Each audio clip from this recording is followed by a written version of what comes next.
As-Sunnah, As-Sunnah, As-Sunnah Foundation. As-Sunnah, As-Sunnah, As-Sunnah Foundation. আসসালামু আলাইকুম রহমতুল্লাহি আবরাকাতু। আলহামদুলিল্লাহ সালাতু সালামু আলা রাসূলিল্লাহ বাদ। সুপ্রিয় দর্শক শ্রোতা ভাই বোন, দেশ কিংবা প্রবাস যে যেখান থেকে দেখছেন, আপনাদের সকলকে সাদর আমন্ত্রণ জানাচ্ছি আস-সুন্নাহ ফাউন্ডেশন স্টুডিও থেকে। আপনারা দেখছেন আস-সুন্নাহ ফাউন্ডেশন আয়োজিত সাপ্তাহিক সরাসরি প্রশ্ন উত্তরমূলক অনুষ্ঠান শরীআই সমাধানের 240তম পর্ব। আর মাত্র 9টি পর্বে আমরা 250তম পর্ব স্পর্শ করব আল্লাহ তাআলার অশেষ অনুগ্রহে ইনশাআল্লাহ তাআলা। প্রিয় দর্শক, অন্যান্য দিনের মতো আজও ইনশাআল্লাহ ঘণ্টাব্যাপী থাকছি আপনাদের সঙ্গে এবং আপনাদের করা জীবন জিজ্ঞাসার উত্তর কোরআন এবং হাদিসের আলোকে দেওয়ার চেষ্টা করব। ওয়ামা তৌফিকি ইল্লা বিল্লাহ।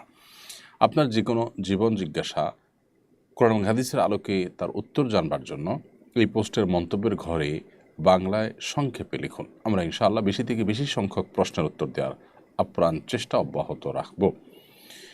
প্রিয় দর্শক, আপনারা আমাদের এই লাইভ অনুষ্ঠানটি দেখতে পাচ্ছেন আমাদের ভেরিফাইড ফেসবুক পেজে, আস-সুন্নাহ ফাউন্ডেশনের ভেরিফাইড ফেসবুক পেজে এবং আমাদের ভেরিফাইড ইউটিউব চ্যানেল এবং অন্যান্য পেজ ও চ্যানেলসমূহ একযোগে।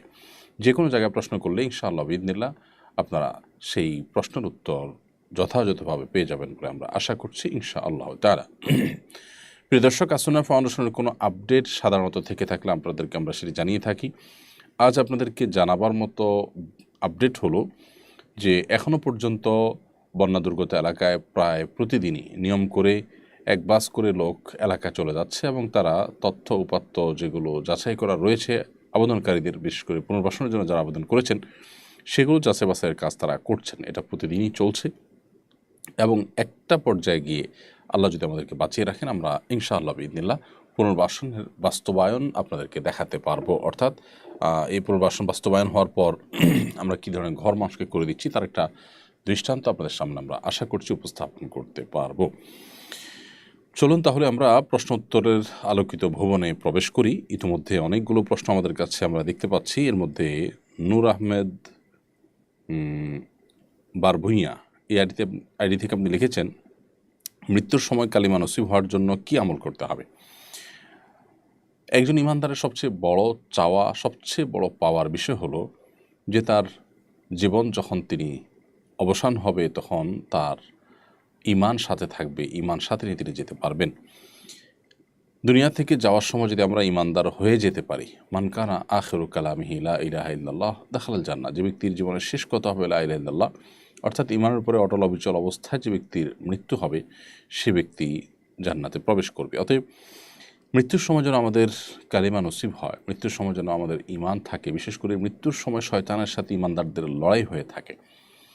একজন ঈমানদার তিনি তার জীবন সায়ান্ন যখন উপনীত হন, মালাকুল মউতের সাথে যখন সাক্ষাৎ হবেন, ওই সময়টাতে তাকে বেঈমান করার জন্য শয়তান নানাভাবে চেষ্টা চালায়।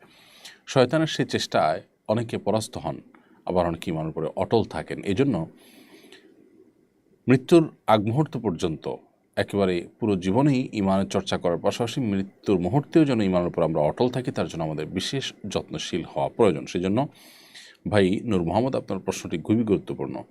এই প্রশ্ন উত্তরে আমরা বলতে চাই যে আল্লাহ সুবহানাহু ওয়া তাআলা বলেছেন, ইন্নাল্লাযীনা ক্বালু রাব্বুনাল্লাহ সুম্মা ইসতাকামু, যে মানুষগুলো আল্লাহকে রব হিসাবে স্বীকৃতি দিয়েছেন এবং এটার উপরে সরল সঠিক পথে থেকেছেন, ডানে বামে কোনো রিস্কের পথে যান নাই, সবসময় সতর্কতামূলক পন্থা অবলম্বন করে হাইওয়ে দিয়ে চলেছেন, গলিপথ গিরিপথ বিশেষ করে যেগুলো বিভ্রান্তির বেড়াজাল তৈরি করতে পারে সেরকম কোনো পথে যাননি, অর্থাৎ এদের ঈমানকে সেভ করার জন্য নানাভাবে চেষ্টা অব্যাহত রেখেছেন, তাতানাজ্জালু আলাইহিমুল মালাইকা, এই লোকগুলোর মৃত্যুর সময় আল্লাহর ফেরেশতারা এসে তাদেরকে সুসংবাদ দিয়ে জান্নাতে নিয়ে যান।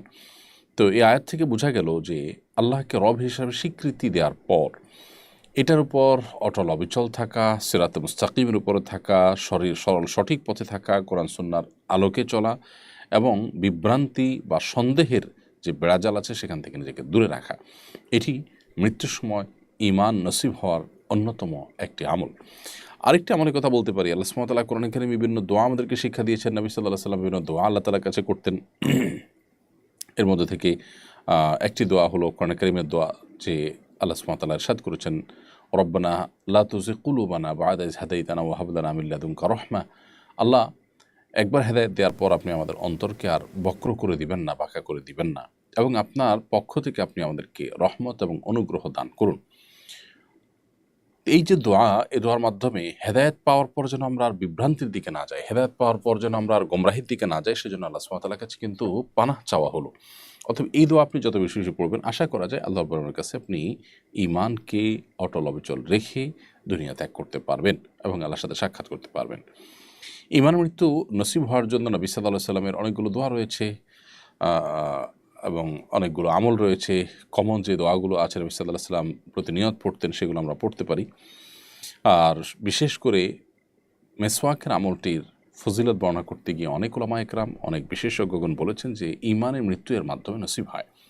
নবী আলাইহিস সালামের জীবনের শেষ আমল ছিল মেসওয়াক করা। জীবন সায়ান্নে যখন তিনি দুনিয়া ত্যাগ করছিলেন, ওই সময়টাতে তার অন্য এত কাজ থাকতে মেসওয়াক করার কী প্রয়োজন হলো যে তিনি মেসওয়াক করতে করতেই কিন্তু দুনিয়া থেকে চলে গেলেন।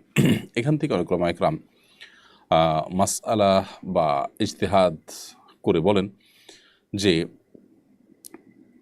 মেসওয়াকের ব্যবহার এটি মানুষের ঈমানের মৃত্যুকে ত্বরান্বিত করে এবং ঈমানের মৃত্যুকে সহজ করে। আর অনেক আমল আছে ঈমানের মৃত্যু নসিব হওয়ার জন্য, সে আমলগুলো আমরা করার চেষ্টা করবো ইনশাআল্লাহ তাআলা। পাহাড়ে প্রায় রক্তক্ষয়ী সংঘর্ষ হচ্ছে। পাহাড়িদের একটা অংশ সেখানকার স্বাধীনতা কিংবা স্বায়ত্তশাসন চাচ্ছে, তাদের বড় একটা অংশ অস্ত্রসজ্জিত। এরপরে বাংলাদেশ সরকারের ভূমিকা কী হওয়া উচিত বলে আপনি মনে করেন? সংখ্যাগরিষ্ঠ মুসলমানদের এই ভূমি, এটার কোনো অংশকে বিচ্ছিন্ন করার জন্য যদি কেউ অপচেষ্টায় লিপ্ত হয়, বিশেষ করে যারা নিজেদেরকে পাহাড়ি দাবি করছে, তারা বৌদ্ধ ধর্মের অনুসারী বেশিরভাগই, এবং তাদের একটা বড় অংশ খ্রিস্টান হয়ে গেছে। তো মুসলমানদের অধ্যুষিত এই ভূমি, যেখানে অন্যান্য ধর্মাবলম্বীরাও থাকেন এবং মুসলমানরা শান্তিপূর্ণভাবে সহাবস্থান করছেন অন্যদের সাথে, তো এই ভূমিটাকে যারা দুই টুকরো করে সেখানে বৌদ্ধ বা খ্রিস্টান রাষ্ট্র গড়ার স্বপ্ন দেখছে, বা বাহিরের কোনো দেশের, অমুসলিম কোনো দেশের স্বার্থকে যারা রক্ষা করার জন্য কাজ করছে, তাদের বিরুদ্ধে কঠোর ব্যবস্থা গ্রহণ করবার কোনো বিকল্প নেই। আমাদের যে দেশপ্রেমিক সেনাবাহিনী রয়েছে, আমার মনে হয় যে তাদের আন্তরিক প্রচেষ্টাই এর জন্য যথেষ্ট, ইতিমধ্যে তারা সেটি করছে না।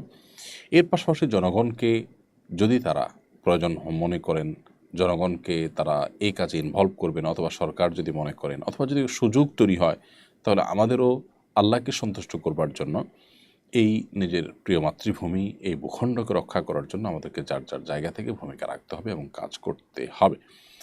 অতএব এ ব্যাপারে একেবারেই কঠোর হস্ত হওয়া উচিত বলে আমি মনে করি। আমার ক্ষুদ্র ধারণা যে এখানে যদি কোনো প্রকার শিথিলতা করা হয়, কোনো প্রকার যদি দুর্বলতা প্রদর্শন করা হয়, তাহলে সেক্ষেত্রে তারা আরও চেপে বসবে। দীর্ঘদিন পর্যন্ত তারা সেখানে অশান্তি সৃষ্টি করার পায়তারা করে আসছে।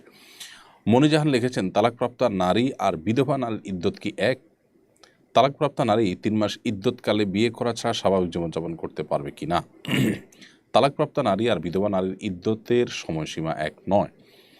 বিধবা নারী যার স্বামী মারা গেলেন, তিনি 4 মাস 10 দিন পর্যন্ত ইদ্যত পালন করবেন। আর তালাকপ্রাপ্তা নারী, তিনি যদি গর্ভধারণকারিণী হন, অর্থাৎ যে অবস্থায় তালাকপ্রাপ্ত হয়েছেন তার গর্ভে যদি সন্তান থাকে, তাহলে সেক্ষেত্রে গর্ভ খালাস হওয়া পর্যন্ত তিনি ইদ্যত পালন করবেন। অন্যথায় তিনি 3টা মাসিক পর্যন্ত ইদ্যত পালন করবেন। 3টা মাসিক পার হয়ে যাবে, এরপর তার ইদ্যত হয়ে গেছে, গণ্য করা হয়েছে, ইদ্যত পালন হয়ে গেছে বলে মনে করা হবে। তালাকপ্রাপ্তা নারী 3 মাস ইদ্যতকালে বিয়ে ছাড়া অন্য সব সাধারণ কাজকাম করতে পারবেন, অর্থাৎ কোথাও যাওয়া দরকার, কোনো কাজ করা দরকার, এগুলো করতে পারবেন। পক্ষান্তরে বিধবা নারী, তিনি এই 4 মাস 10 দিন অন্যত্র বিবাহ বসা, এমনকি নিজে বিশেষ সাজগোজ করা, সাজসজ্জা গ্রহণ করা, এবং নিজের যে আঙিনা, নিজের যে বসবাসের জায়গা, সেই চৌহদ্দি থেকে একান্ত নিরুপায় না হলে বাহিরে যাওয়া, এই বিষয়গুলো সব তার জন্য নিষিদ্ধ। তাহলে 2টা দিক থেকে আমরা পার্থক্য পেলাম তালাকপ্রাপ্ত নারী এবং বিধবা নারীর সঙ্গে।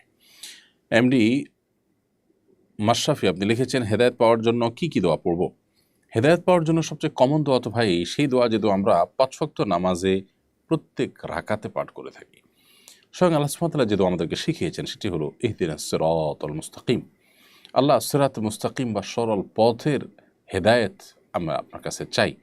তো হেদায়েত চাওয়ার জন্য এর চেয়ে বড় দোয়া আর কি? কত ইম্পর্ট্যান্ট হলে এই দোয়াকে আল্লাহ রাব্বুল আলামিন প্রত্যেক রাকাত নামাজের অংশ করে দিয়েছেন। অর্থাৎ কোনো নামাজের কোনো রাকাত এই দোয়া ছাড়া আল্লাহ সুবহানাহু ওয়া তাআলা রাখেননি। এই দোয়াটা আল্লাহর কাছে কত গুরুত্বপূর্ণ হলে এটিকে প্রত্যেক রাকাত নামাজের অংশ করে দেওয়া হয়েছে। সো আমরা যখনই এটি পাঠ করব শুধু গতানুগতিকভাবে মুখস্থ পড়ে যাব না, বরং অর্থ বুঝে এটিকে উপলব্ধি করে ভালো করে মনোসংযোগ সহকারে আল্লাহ সুবহানাহু ওয়া তাআলার কাছে দোয়া করব। ইহদিনাস সিরাতাল মুস্তাকিম, ইহদিনাস সিরাতাল মুস্তাকিম, এভাবে দোয়া করার চেষ্টা করব ইনশাআল্লাহ তাআলা।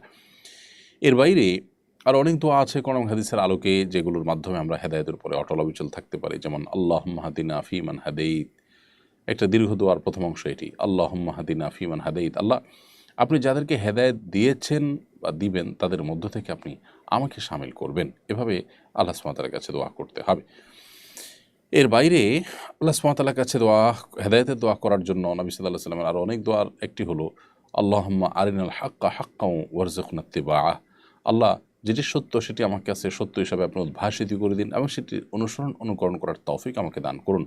ওয়া আরিনাল বাতিলা বাতিলান ওয়ারযুকনা ইজতিনাবা, আর যেটি অসত্য বাতিল বিভ্রান্তি সেটাকে আমার কাছে বিভ্রান্তি হিসাবে আপনি উপস্থাপন করুন এবং আমাকে সেখান থেকে বেঁচে থাকার তৌফিক দান করুন। এভাবে আল্লাহ সুবহানাহু ওয়া তাআলার কাছে আমরা হেদায়েত কামনা করব ইনশাআল্লাহ তাআলা।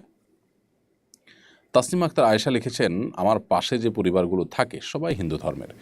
ওদের ঘরে যখন পুজো হয় আমার ছেলে তখন পুজোর ঘরে চলে যায়। ওর বয়স 13 মাস, এতে কি ওর কোনো সমস্যা হতে পারে?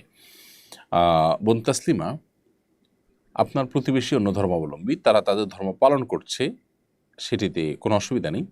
বাট আপনার সন্তান তাদের পুজো চলাকালীন সময় শিরকে তারা যখন লিপ্ত, ওই সময়টাতে আপনার সন্তানের সেখানে চলে যাওয়ার ব্যাপারটিকে আপনি বিশেষভাবে গুরুত্ব দিয়ে দেখতে হবে। অর্থাৎ এটি তার জন্য সমীচীন নয়, আপনার জন্য এটি সমীচীন নয়। কেন? কারণ নবী করিম সাল্লাল্লাহু আলাইহি সাল্লামের একটি হাদিস রয়েছে, আব্দুল্লাহ ইবনে মাসউদ রাদিয়াল্লাহু তাআলা হাদিস রয়েছে, যে কোনো জায়গা যদি শিরক হয়ে থাকে, কোনো জায়গা যদি আল্লাহর নাফরমানি হয়, ওই জায়গায় যেন না যাওয়া হয়, সেখানে আল্লাহ তাআলা লানত এবং অভিশাপ বর্ষিত হয়। আব্দুল্লাহ ইবনে মাসউদ রাদিয়াল্লাহু তাআলা বর্ণিত হাদিসে আমরা জানি যে মান কাসসারা সাওয়াদা কওমিন ফাহুয়া মিনহুম, যে ব্যক্তি কোনো সম্প্রদায়ের কোনো ধর্মের মানুষের মধ্যে গিয়ে তাদের দল ভারী করে, তারা দেখা গেল যে 5 জন মিলে পুজো করছে, আপনি গিয়ে সেখানে 6ষ্ঠ জন হলেন, দল ভারী করলেন, তখন সে তাদের অন্তর্ভুক্ত হয়। এসব কারণে বাচ্চাকে পুজোর সময়টাতে অন্তত তাদের পুজোর আয়োজনের মধ্যে শামিল যেন না হয় সেদিকটা খেয়াল রাখবেন। আর এমনিতে অন্যান্য সময়গুলোতে তাদের সাথে আসা যাওয়া বা লেনদেন স্বাভাবিক কাজ কারবার করতে কোনো অসুবিধা নেই। এটি বিশ্বাসের জায়গা থেকে আপনাকে আলাদা তার থেকে থাকতে হবে। অর্থাৎ পুজোর সময়টাতে, শিরকের সময়টাতে আপনি দূরত্ব বজায় রাখবেন, বাকি সাধারণ সময় আপনি সাধারণভাবেই চলবেন ইনশাআল্লাহ তাআলা। এমনি তানভীর হাসান লিখেছেন, 4 রাকাত নামাজে 3 রাকাত পড়ে সালাম ফিরিয়ে ফেলার সাথে সাথে বসা অবস্থায় বুঝতে পারলে কি করব? নামাজ হলো 4 রাকাত, আপনি 4 রাকাত বিশিষ্ট নামাজ, কিন্তু তৃতীয় রাকাতে আপনি বসে সালাম ফিরিয়ে ফেলেছেন এবং বসা অবস্থায় আপনার মনে হয়েছে সালাম দুদিকে ফেরানো শেষ, কথাবার্তা বলেননি, উঠে হাঁটাহাঁটি করেননি, এমত অবস্থা আপনি মনে হয়েছে কিবলামুখী আছেন, ওই অবস্থায় দাঁড়িয়ে আরও 1 রাকাত পড়বেন, পড়ে শেষে সিজদায়ে সাহু দিয়ে নেবেন, ইনশাআল্লাহ নামাজ হয়ে যাবে। এরপর তাসনিম সিরাত, আপনি লিখেছেন 5 ওয়াক্ত নামাজ ঠিক মতো পড়তে পারি না, নামাজের উদাসীনতা দূর করতে এবং মনোযোগ ফিরিয়ে আনতে কী করব? ভাই তাসনিম, নামাজে উদাসীনতা দূর করবার জন্য নামাজের গুরুত্ব বুঝেন এরকম মানুষগুলোর সাথে আপনাকে উঠা বসা করতে হবে। সেই সাথে আল্লাহ সুবহানাহু ওয়া তাআলার কাছে একটি দোয়া করবেন, কোরআনে বর্ণিত দোয়া, যেটি ইব্রাহিম আলাইহিস সালাম করেছেন, রব্বি জাআলনি মুকিমাস সালাহ ওয়া মিন যুররিয়্যাতি রব্বানা ওয়া তাকাব্বাল দুআ। আবার বলছি, রব্বি জাআলনি মুকিমাস সালাহ ওয়া মিন যুররিয়্যাতি, আল্লাহ হে আমার রব, আপনি আমাকে সালাত কায়েম করুন, কারিব করুন এবং আমার সন্তানদের মধ্যেও সালাত কায়েমকারী আপনি বানান। রব্বানা ওয়া তাকাব্বাল দুআ, এবং হে আমার রব, আপনি আমার দোয়া কবুল করুন। তো এইভাবে আল্লাহ সুবহানাহু ওয়া তাআলার কাছে বেশি বেশি করে আপনি সালাত কায়েমকারী যেন হতে পারেন তার জন্য দোয়া করবেন। সালাতকারীদের সাথে আপনি উঠা বসা করবেন, আর মনোযোগ সালাতের ধরে রাখার জন্য বিশেষভাবে লম্বা সময় নিয়ে, দীর্ঘ সময় নিয়ে যত আস্তে আস্তে নামাজ পড়বেন তত বেশি নামাজে মনোযোগ থাকবে ইনশাআল্লাহ তাআলা। ফরিদপুরে কথিত সুফিবাদ চর্চা ও লালনবাদের ছদ্মাবরণে অল্প বয়সী নারীদের খ্রিস্ট ধর্মে দীক্ষিত করার অভিযোগ উঠেছে, একটা চক্রের বিরুদ্ধে। বিষয়টা বিভিন্ন ইলেকট্রনিক মিডিয়াতে এসেছে, এবারে স্থানীয় জাতীয় পর্যায়ে আমাদের করণীয় কী? এই নিউজটি আমিও দেখেছি, কোনো গণমাধ্যমে উঠে এসেছে, বাট এইটার ব্যাপারে কোনো অ্যাকশনে যাওয়া হয়েছে, অর্থাৎ সরকারের তরফ থেকে কোনো অ্যাকশন নেওয়া হয়েছে বলে আমাদের জানা নেই। অতএব আমরা আশা করব যে এই বিষয়টিকে তদন্ত করে যথোপযুক্ত ব্যবস্থা যেন গ্রহণ করা না হয়।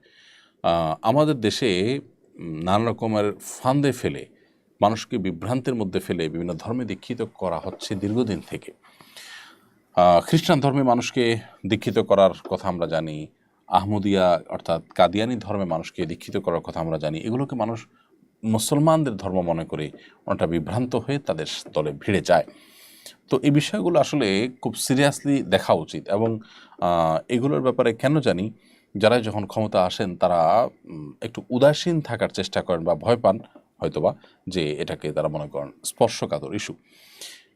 দেখুন, প্রত্যেক ধর্মের মানুষ যার যার ধর্মের কাজকাম করবে, প্রচার করবে, ঠিক আছে, বাট আপনি মুসলমান সেজে বা অন্য মুসলমানরা বিভ্রান্ত হতে পারে সেরকম কিছু করা কি আপনার জন্য আদৌ নৈতিকভাবে সঠিক হয়?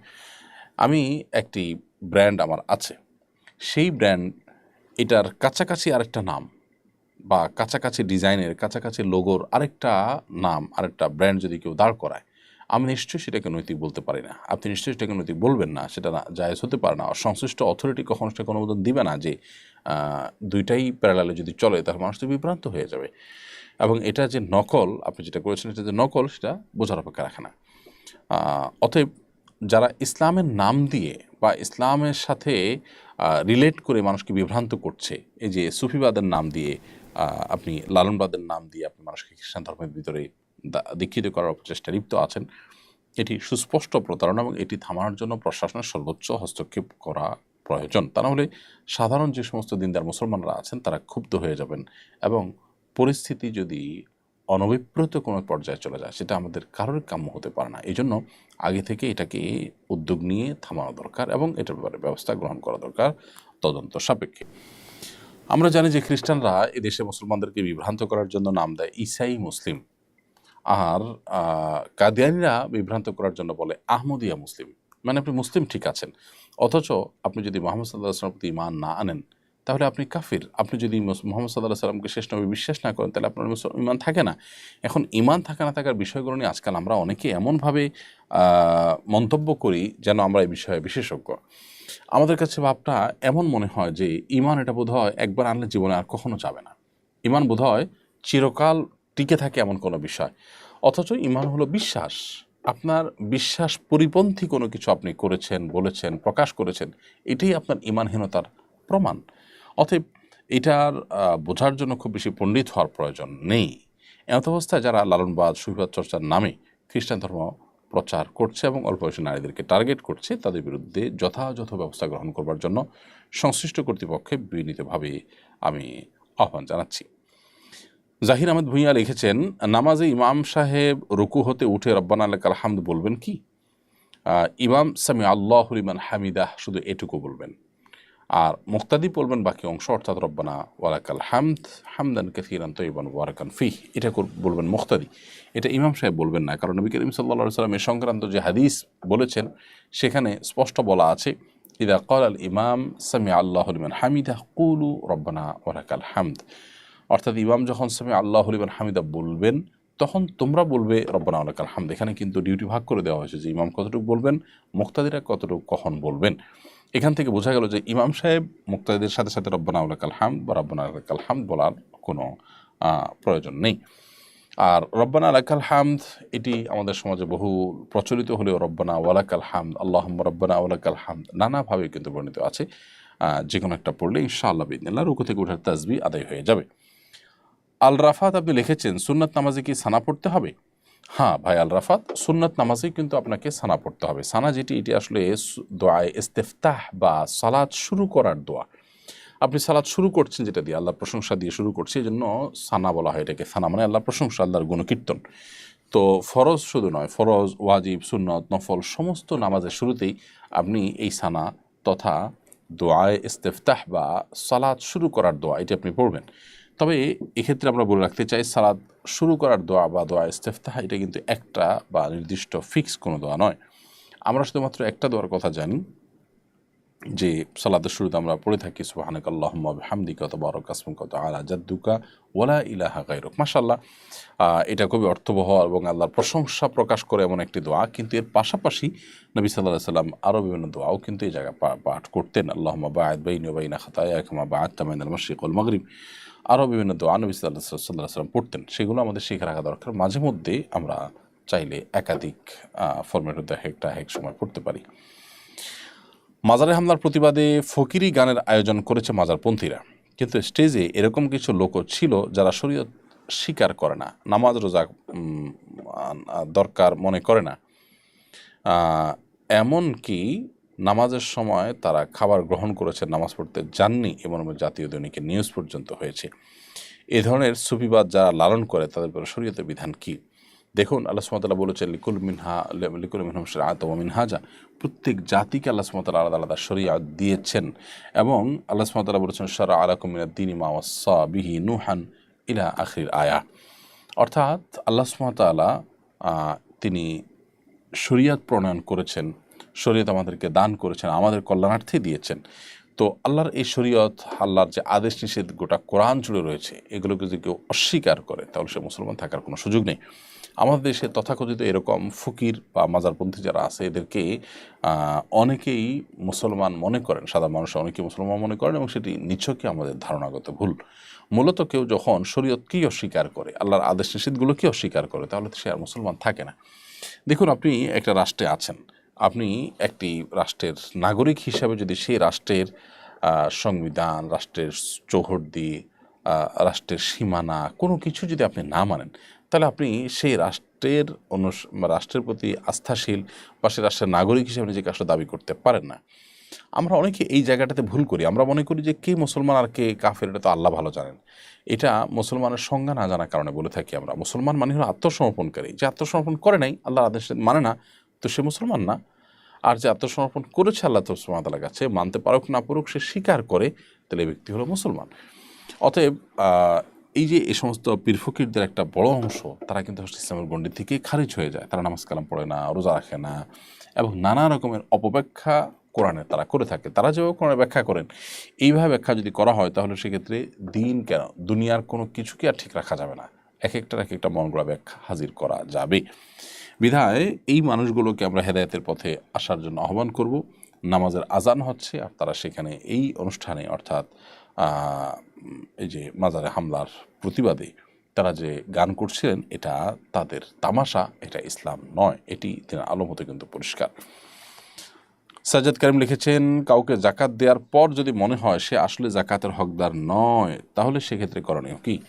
আপনি জাকাত দিয়েছেন, যখন ভালো করে যাচাই বাছাই করেন নাই, পরবর্তীতে আপনার কাছে নিশ্চিত হয়েছে লোকটি জাকাতের হকদার নয়, তাহলে সেক্ষেত্রে সেই টাকার জাকাত আদায় হবে না, বরং সেটা উপযুক্ত ব্যক্তি খুঁজে বের করে তাকে জাকাত দিতে হবে। বিধায় যথাসম্ভব আমাদেরকে চেষ্টা করতে হবে এবং দেখতে হবে যে আমরা জাকাত আদায় করার সময় আমরা যেন হকদার উপযুক্ত কিনা, যথাযথ ব্যক্তি কিনা, সেটা যেন আমরা দেখে নিই। তাহলে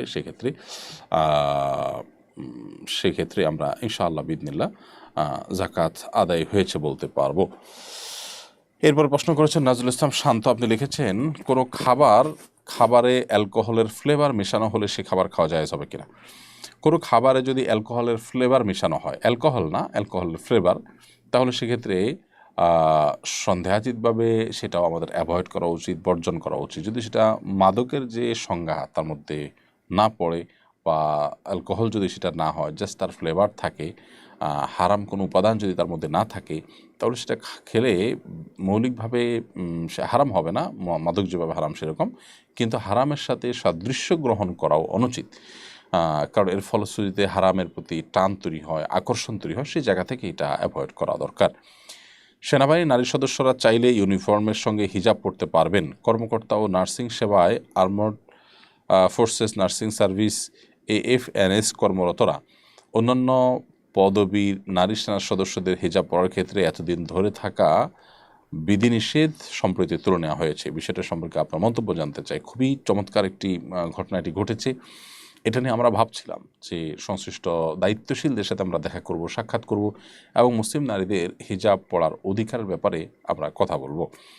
আপনারা জানেন যে পৃথিবীর অনেক দেশে স্ব ধর্ম পালন করে সেনাবাহিনীর দায়িত্ব পালন বা সশস্ত্র বাহিনীর দায়িত্ব পালন করছেন বিভিন্ন দেশের নারী পুরুষরা। তো আমাদের দেশে এতদিন পর্যন্ত মেয়েরা কেউ যদি হিজাব পরে তিনি আর্মির চাকরি করতে চান সেক্ষেত্রে বিধিনিষেধ ছিল। এখন সে তুলে দেওয়াটা আমি মনে করি একটা যুগান্তকারী পদক্ষেপ হয়েছে, কারণ এটি হলো সংখ্যাগরিষ্ঠ মানুষের চাহিদা। আমরা জনগণের আকাঙ্ক্ষা, সাধারণ মানুষের আকাঙ্ক্ষার কথা বলি, সাধারণ মানুষ কী চায় সেটা বোধহয় বোঝার জন্য পণ্ডিত হওয়ার প্রয়োজন নেই। আমাদের সমাজে বরং সাধারণ মানুষের উপরে চাপিয়ে দেওয়ার একটা প্রবণতা আমরা দেখতে পাই, যে নানাভাবে বিতর্কিত করা বা কোনো কিছুকে চাপিয়ে দেওয়ার চেষ্টা করা হয়। তো এই অংশ হিসেবে আমরা দেখেছি যে হিজাব পরার পরে বিধিনিষেধ ছিল। এদেশে আপনি যদি সাধারণ মানুষের মতামত নেন, তো আমার তো বিশ্বাস যে শতকরা 80%-এর বেশি মানুষ তারা হিজাব পরার রাইট চাইবেন, যে সশস্ত্র বাহিনীতে কাজ করে যেন তারা হিজাব পড়তে পারেন। তাহলে সাধারণ মানুষের আকাঙ্ক্ষা যদি পূরণ না হয় তাহলে সেটা তো খুবই দুঃখজনক। এখন যেটি হলো সেটা সন্দেহাতীতভাবে একটি যুগান্তকারী ঘটনা ঘটেছে এবং এটি ইতিহাস হয়ে থাকবে ইনশাআল্লাহ তাআলা। তবে পাশাপাশি দায় রাখার যে অনুমতি নিতে হয় সেটার ব্যাপারেও আমার মনে হয় যথাযথ কর্তৃপক্ষের আরও ভালো করে বিবেচনা করা দরকার এবং সদয় এবং আন্তরিকতার সাথে বিবেচনা করা দরকার। হ্যাঁ, এটা ঠিক যে গুলি করার জন্য বা রণাঙ্গনে কাজ করতে গেলে অনেক সময় দাঁড়িয়ে থাকতে অসুবিধা হয়। তো এরকম যদি পরিস্থিতি হয়, সেই পরিস্থিতিতে দাঁড়িয়ে যেমন ছোট করার বা ফেলে দেওয়ার কিংবা কালো করার, সাদা দাড়িকে কালো করার এরকম সুযোগ রয়েছে। সেটি হলো যুদ্ধের ক্ষেত্রে জীবন রক্ষার প্রয়োজনে যদি একান্ত নিরুপায় হয় তাহলে সেক্ষেত্রে, কিন্তু সর্বাবস্থায় সাধারণ অবস্থাতে দায় রাখতে গেলেই আপনাকে অনুমতি নিতে হবে। এই যে বিধিনিষেধটা আছে এটাও তুলে দেওয়া দরকার। আমরা দেখেছি যে ভারতে শিখরা তারা মাথা পাগড়ি এবং মুখে দাড়ি নিয়ে তারা সেনা সদস্য হিসাবে বা সেনাবাহিনীর অফিসার হিসাবে তারা কিন্তু কাজ করছেন। পৃথিবীতে আমেরিকার মতো জায়গায় আমরা দেখেছি যে সেখানেও কিন্তু এই জাতীয় অধিকার তারা আদায় করতে পারছে। সেখানে আমাদের দেশে কেন দাড়ি বা হিজাব পড়তে পারবে না? শুধু সেনাবাহিনীর মধ্যেই নয়, অন্যান্য সমস্ত জায়গাতেও নারীদের এই অধিকারটা নিশ্চিত করার জন্য আমাদেরকে কাজ করতে হবে। আল্লাহ তাআলা আমাদের সবাইকে সেই তৌফিক দান করুন। প্রিয় দর্শক, দেখতে দেখতে আমরা অনুষ্ঠানের ঠিক মাঝামাঝি এসে পৌঁছেছি। এই মুহূর্তে আমরা ছোট্ট একটি বিরতি নিচ্ছি। ইনশাআল্লাহ বিরতির পর আবার আমরা ফিরে আসবো ইনশাআল্লাহ অনুষ্ঠানে। কোরআন মানব জাতির মুক্তির সনদ, কোরআন আমাদের গাইডবুক। অথচ সমাজের খুব কম মানুষই কোরআন বোঝেন বা বোঝার চেষ্টা করেন। বছর জুড়ে কোরআন চর্চার লক্ষ্যে শুরু হলো আস-সুন্নাহ ফাউন্ডেশনের যাবৎকালের সর্ববৃহৎ প্রতিযোগিতা কোরআন বর্ষ। 2024 রমজান থেকে 2025 রমজান পর্যন্ত 6 ধাপে অনুষ্ঠিত হতে যাচ্ছে আল কুরআনুল কারীম পাঠ ও প্রতিযোগিতা। বিজয়ীদের জন্য থাকছে 3টি উমরাহ, 1টি কম্পিউটার, 5টি ব্যক্তিগত লাইব্রেরি, 6টি কিন্ডেল রিডার সহ 15 লক্ষ টাকার মূল্যবান সব পুরস্কার। আল্লাহ সুবহানাহু ওয়া তাআলা আমাদেরকে ভালো কাজে একে অন্যের সঙ্গে প্রতিযোগিতায় অবতীর্ণ হওয়ার নির্দেশ করেছেন। সুতরাং আসুন কোরআন চর্চার এই মহা আয়োজনে, কোরআনের এই বিশাল প্রতিযোগিতায় সামিল হয়ে নিজেদেরকে কোরআনের জ্ঞানে সমৃদ্ধ করি, জীবনকে করি কোরআনময়। পার্থিব এই সমস্ত মহামূল্যবান পুরস্কার জেতার পাশাপাশি আল্লাহ সুবহানাহু ওয়া তাআলার কাছ থেকে অফুরন্ত বিনিময় লাভের এই সুযোগটি যেন আমাদের কারোর হাতছাড়া না হয়। তাহলে আর দেরি নয়, শুরু করুন এখনই কোরআন বর্ষ, বছরব্যাপী কোরআন চর্চার এক অনন্য আয়োজন। আস-সুন্নাহ ফাউন্ডেশন, উম্মার স্বার্থে, সুন্নাহর সাথে। কোরআন।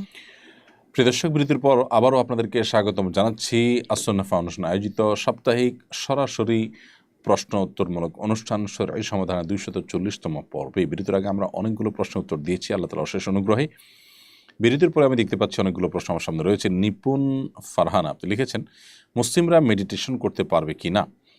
মুসলিমরা মেডিটেশন করার বিষয়ে আমাদের শরঈ যে বিধান রয়েছে সেটি বলবার আগে আমরা মেডিটেশন সম্পর্কে একটু জেনে নিতে পারি। মেডিটেশন যেটি প্রচলিত আছে এটিকে কেউ কেউ ইসলামের মধ্যে একটা পরিভাষা রয়েছে বা মুসলমানদের মধ্যে একটা পরিভাষা প্রচলিত আছে যেটাকে মুরাকাবা বলা হয়। অনেকে এটাকে মুরাকাবার সাথে বা ধ্যানের সাথে তুলনা করে থাকেন। মূলত এই মেডিটেশন হিন্দুদের যে যোগ ব্যায়াম আছে সেখান থেকে এসেছে। ওইটাকেই একটু মডিফাই করে আমাদের সমাজে নানাভাবে সেটাকে জ্ঞানের অপচেষ্টা করা হচ্ছে। এর সঙ্গে নানাবিধ শিরক এবং গুনাহের বিষয়গুলো জড়িত রয়েছে। মুসলমান তিনি তার জায়গা থেকে বিশ্বাসটা পরিষ্কার রাখবেন যে তার সকল কল্যাণ অকল্যাণের মালিক একমাত্র আল্লাহ রাব্বুল আলামিন, এবং আল্লাহ সুবহানাহু ওয়া তাআলার পক্ষ থেকে যে কল্যাণ অকল্যাণ মানুষকে স্পর্শ করবে সেটার জন্য মানুষ তার নিজের মতো করে সতর্ক থাকার চেষ্টা করবে যাতে অকল্যাণ তাকে স্পর্শ না করে, আর কল্যাণ পাওয়ার জন্য তিনি প্রচেষ্টা অব্যাহত রাখবেন। এর বাইরে আলাদা কোনো পদ্ধতি আধ্যাত্মিকতার নাম দিয়ে, নানা নাম দিয়ে যেগুলো প্রচলিত আছে, এগুলোর কোনোটি কথা ইসলাম বলেনি। হিন্দুদের যোগব্যায়াম, এই যোগব্যায়ামটাকেই শুধুমাত্র কিছুটা এদিক সেদিক করেই আমাদের সমাজে সেটিকে গেলানো হচ্ছে, এবং কোয়ান্টাম মেথড বিশেষ করে এই জাতীয় ওই যোগব্যায়ামটাকে মেডিটেশনের নাম দিয়ে আমাদের সমাজে সাধারণ মুসলমানদেরকে দিয়ে করাচ্ছেন। তো হিন্দুদের যে সমস্ত রিচুয়াল আছে সেগুলো তাদের ধর্মের অংশ। আমরা সেটাকে মনে করতে পারি যে সেটা আমার একটা এক্সারসাইজ, অনেকে মনে করতে পারে যে এর ফলে তো আমার ভালো ফলাফল পাওয়া যায়। আমি জানি মেডিটেশন করে অনেকেই ভালো ফলাফল পেয়েছেন, বিশেষ করে আপনার কোয়ান্টাম মেথডের যে পদ্ধতিটা অনুসরণ করে অনেকে অনেক উপকার লাভ করেছেন। তো তাদেরকে আমরা বলতে চাই যে আসলে আপনি উপকার পেলেন কি পেলেন না, সেটার চাইতে বড় কথা হলো জিনিসটা বৈধ কিনা, ভালো কিনা।